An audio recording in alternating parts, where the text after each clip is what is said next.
Hey guys, Jared here, going to be doing some more Call of Duty Modern Warfare 2. This time we're doing some team deathmatch on the map Subbase. I'm going to be using the Mini Uzi with a secondary of a PP2000. I'm using the Mini Uzi Akimbo along with the Akimbo PP2000, so I have literally no range whatsoever, but you don't really need range on this map anyway. My perks are Bling Pro for 2 attachments, running Akimbo and suppressors on both guns, using Stopping Power Pro and Steady Aim Pro. So the Mini Uzi, this is one of those guns that it's actually pretty revered. A lot of people really like this SMG in Modern Warfare 2, and coming into Modern Warfare 2 that kind of confused me, because in Modern Warfare 1, it pretty much had a very limited role. There wasn't much you could really do with the Mini Uzi. It was pretty bad when you aimed down the sights. It had a decent amount of recoil. It didn't seem very accurate. It just didn't seem to be very effective at anything other than point blank range. The way you had to use it in Modern Warfare 1 was you turn on steady aim and you hip fire, and it was pretty effective doing that. But it definitely limited the roles you could use it in. But in Modern Warfare 2, it gives you a lot more options. Aiming down the sight seems to be a little bit more effective. It seems to have a little less recoil. It does seem to be a little bit more accurate. Overall, it seems to be a better gun. So it does seem like they've done a little bit of changes to it. But in general, the best way to still use it is to hip fire it and turn on steady aim. So they also gave you the option to use it akimbo. Now, you have very limited aim, or very limited range, like I said before, so the best way, if you were trying to get up close, is to akimbo and use steady aim. But if you want that extra added range, you can definitely run one and still have a decent amount of range with this gun. So it definitely does open up the role this thing can use. It's definitely more of your typical SMG, but it still feels like the Mini Uzi that we all know and love. So yeah, definitely a lot better of a gun. I did try to use this with Scavenger and a suppressor without Bling Pro and without akimbo, so just one and using Scavenger instead. And that worked pretty well, and that's probably one of the better options, but ultimately I opted to do this because this is kind of my close range setup and I have other setups for longer ranges. That said, since I'm not using Scavenger, I run out of ammo pretty quickly with the Mini Uzi. The Mini Uzi is a bullet hose and it does have a very fast rate of fire, so you will run out of ammo with it pretty quickly. So you want to have a secondary that will have a decent amount of ammo for you to get the higher kill streaks. I do get the higher kill streaks in this video. This video does kind of start to get a little bit mediocre after I get my higher kill streaks. I think I felt a little bit complacent with the gameplay at that point, and I just kind of started relaxing and not really playing the game as competitively as I was in the beginning, and just started doing okay. I also was playing a lot less safe later on towards the end compared to the beginning, so just note that the gameplay does start to get not quite as good as the beginning, but hey, enjoy some gameplay nonetheless. So I did just beat BioShock Infinite. I just uploaded a full playthrough of it. If you haven't seen that, I put a playlist for ease of access to that.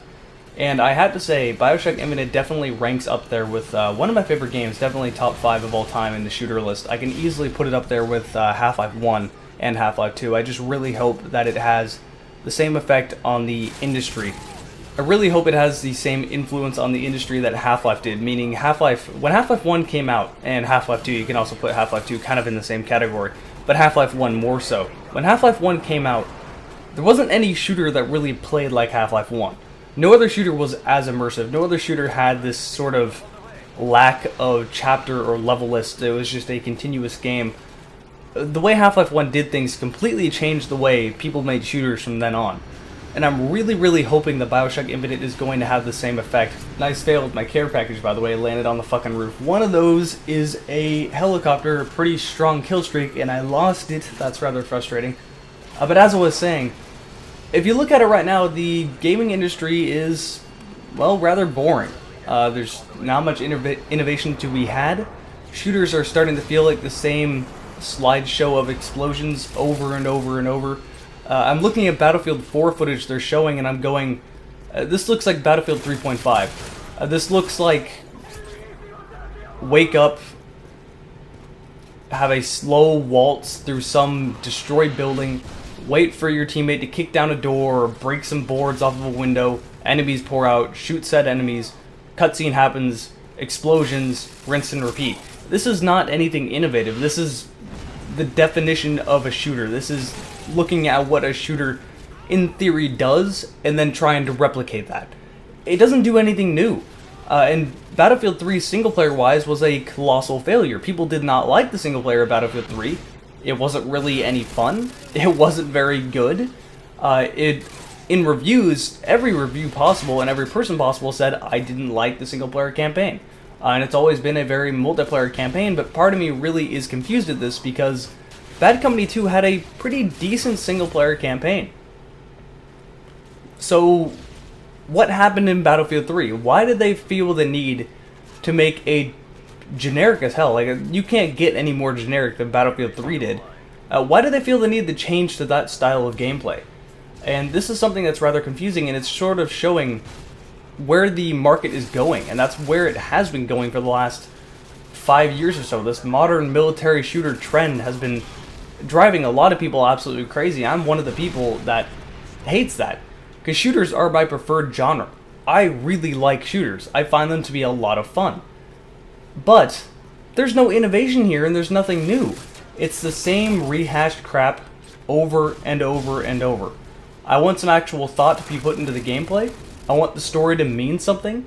It doesn't always have to be a generic military shooter either. I want to see some actual artistic expression. I don't want to see the same thing I see every single day when I look out my front door. You know, if I wanted to see that, I could just, like I said, open my window, look out my front door. I can see that every single day. Whereas BioShock Infinite is a really, really refreshing break of pace. You don't see artwork like you see in BioShock every day.